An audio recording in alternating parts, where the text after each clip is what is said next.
would have liked to thank the whole table. I know some people had to go, and I appreciate you all coming here, like Bob. Charles who? Ortman. Thank you for all you've done. Senator Schultz, wow, he saved the day one time. Hopefully all of you, I'm sure I would love you as well, I don't know you as much. Anyway, I was sitting behind you when you spoke on the 23rd, and I wanted to shake your hand, but you had to pop in and you needed to get the hell out of there, and I know why. I had a whole bunch of notes here of stuff I was going to cover, fortunately. All these wonderful people. My brothers and sisters, they covered it. Somebody who's gone now said earlier, and this just tickled me pink, because that's me, I am human overburdened. Before you get to that iron, you're going to have to peel me off of that hill, along with most of these people, if not all of them. So, Yep. thank you for that term, because that's how I'm going to describe myself from now on. In the meantime, I have a short little rehash speech I gave to Miss Williams in Hurley. But it's my favorite one I've ever written about this. So I'm going to read it and get the hell out of the way. I call it Hetch Hetchy. Hetch Hetchy Valley is a glacial valley in Yosemite National Park in California. It is currently completely flooded by O'Shaughnessy Dam, forming the Hetch Hetchy Reservoir.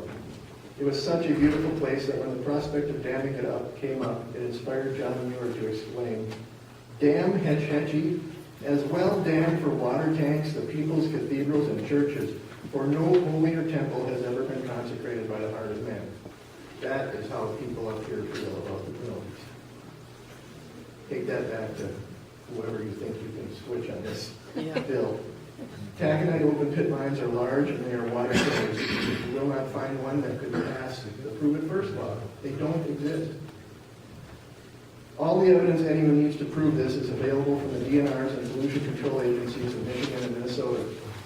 In the same breath as some are denying any pollution associated with taconite mining, they will tell you new technology will clean it up. What they won't tell you is what this new technology is or why it hasn't cleaned up Michigan and Minnesota's pollution. Be that as it may, even if taconite mining were virtually pollution-free, the Penokees are our Hetch Hetchy. There is a reason a state park exists just down the river from the proposed mine site. Copper Falls State Park is beautiful and wet. Miles of trails follow the rivers and falls. Tyler Forks is one of these rivers. It is in the middle of land that was leased by the mine. If you haven't visited the land being eyed for this mine, you need to. And I know most of you have. Thank you. Then ask yourself if you would trade the top or the bottom of this beautiful area. There is no way that a 4-mile long, half-mile wide, 900-foot deep hole just upstream from Copper Falls State Park is not going to significantly diminish it. There are some places you leave be, regardless of the riches under them, simply because the riches on top are priceless. The Penokees are just such a place. The positive things being expressed about this mine are probably all true, maybe not to the degree promised, but no one can argue that this mine will not stimulate direct and indirect economic activity. It is also undeniable that it will be at the expense of the water and the land.